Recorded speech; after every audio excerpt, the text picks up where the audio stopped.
So we just saw the weight room.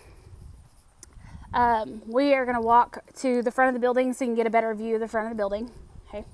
While I'm walking, there's like this random alcove right here. It used to be a snack machine when I went to school, and it used to have a soda machine as well. Oh, and really cute fact, look at these poles. This was a student council. I don't know why it says weird people there, but this was a student council project, and they wanted to do something really neat for the kids when they came back. So they painted all of the poles, because again, remember earlier we talked about the detached cafeteria? Well, that's how they get to it. So they walk all the way down there to get to their cafeteria and their band hall, and they painted all the poles to look like pencils, because they were all just kind of like a dirty brown color, kind of like this right here. So they painted them to look like pencils, and I thought it looked really neat. Again, we're just walking to the front of the building. Our junior high is very unique because it actually used to be just 7th and 8th grade, and then they attached 6th grade, but they didn't want to change it from junior high and say it was a middle school. So even though technically it would be considered a middle school, it's still a junior high. The junior high is also not really anywhere close to the stadium that we saw earlier at the high school. So our student athletes for football don't really have a place to practice. So basically, we have a field that we own next to the school, and they have turned that into a practice facility. So I'm going to show you behind me. There's the main entrance to the junior high. Okay. You have the name of the building that's been put up there. Okay. And we're coming on the corner. We have an exterior exit right over here. This exterior exit that's right here goes to our history hallway, and then you have an exterior exit that's actually further down. That exterior exit actually leads to our library. Our library, that again, because it used to be the high school, so you have to kind of keep that in mind of what the structure of some of these buildings. They weren't really built to be a junior high, because they were built to be a high school.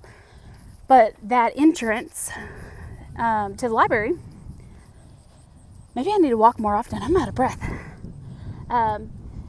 The entrance to this library right here was actually, the purpose behind it wasn't so the library had an exterior exit or entrance.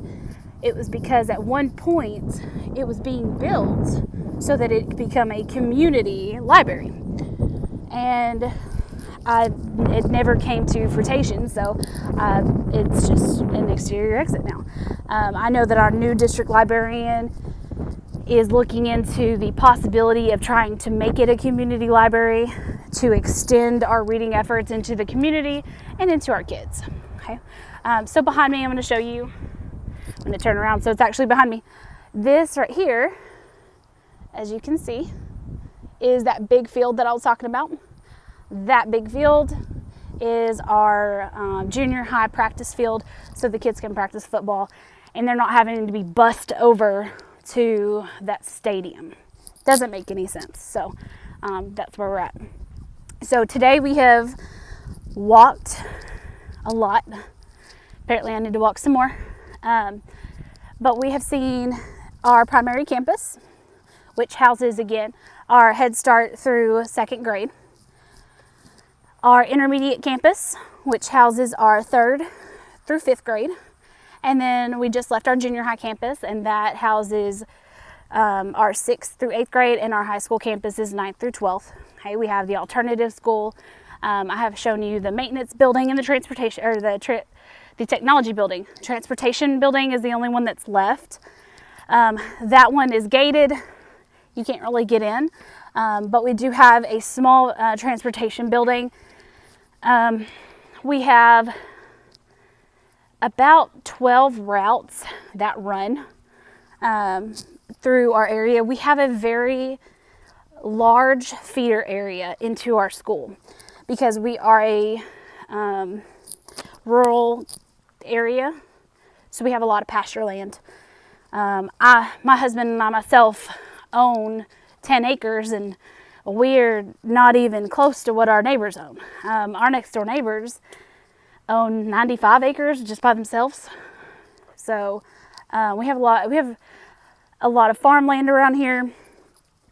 Our expansion to our feeder zone expands from Kemp to Tolosa to Cap City to 7 Points, down towards Scurry.